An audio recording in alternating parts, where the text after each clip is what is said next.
Yes. Salam alaikum, Alberto. Greetings from Malta. How are you? I'm fine. How are you? In good shape and good health. That's good to hear. Thank you very much for joining us, even if you at the moment in Kuala Lumpur, for taking the time to speak with us about fund structures. How is the weather in Kuala Lumpur? Oh, Kuala Lumpur is one of the most pleasant places on earth.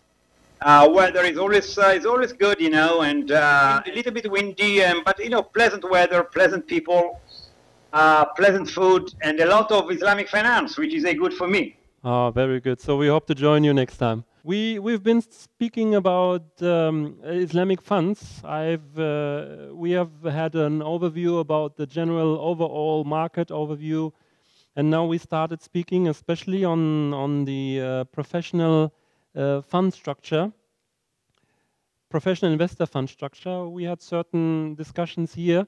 What we know is that you're actually also working on structuring that kind of funds.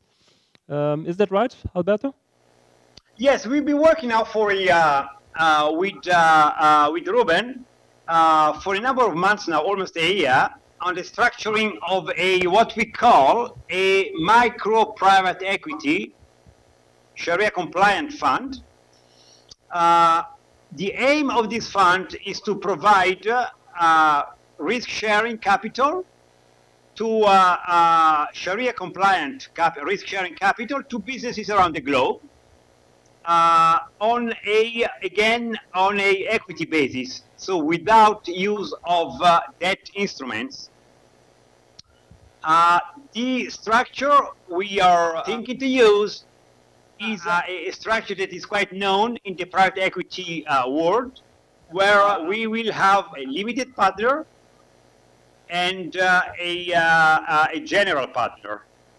The limited partner will invest its equity into the balance sheets of Islamic microfinance institutions, irrespective of their legal form, mostly through mudaraba, and occasionally ijara and murabaha, but mostly will be mudaraba.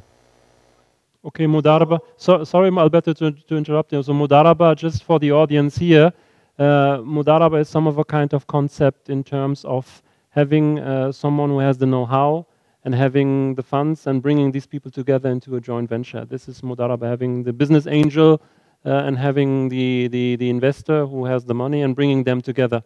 Is this right, Alberto? Just correct me. Yes, absolutely right. If I may, I would add that in a mudaraba relation, you're absolutely right. But in mudaraba relation, the other point to stress is that you are actually put your own capital at risk with the business you are financing. You share in the good and the bad, which means that this is one of the major pillar of Islamic finance.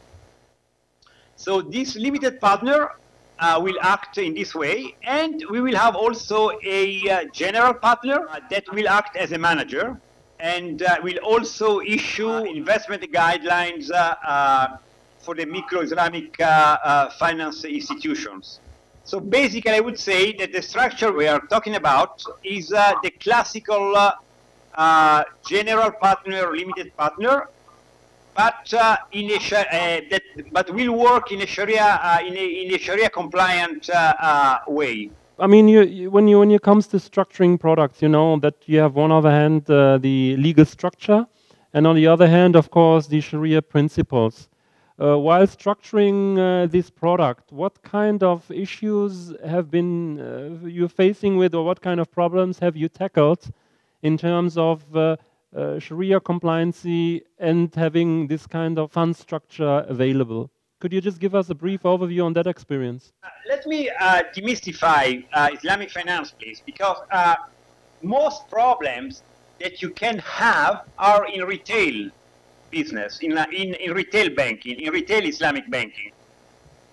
But when you're talking about capital markets for private equity, we have found, for example, that the structure existing nowadays in Malta are perfectly usable for our goals. So if you want to implement Mudaraba with general partners and limited partners, what is at disposal in Malta nowadays? Like, for example, the PIF, the Professional Investment Funds, is available and is absolutely a good instrument that is ready. It does not, provide any. It does not create any big hurdles or issue. So structuring funds in Islamic way, in our experience, at least in Malta, is not an issue. The issues, I would say, are more on the marketing side, on creating business and creating opportunities. But from the structural point of view, we don't have big issues.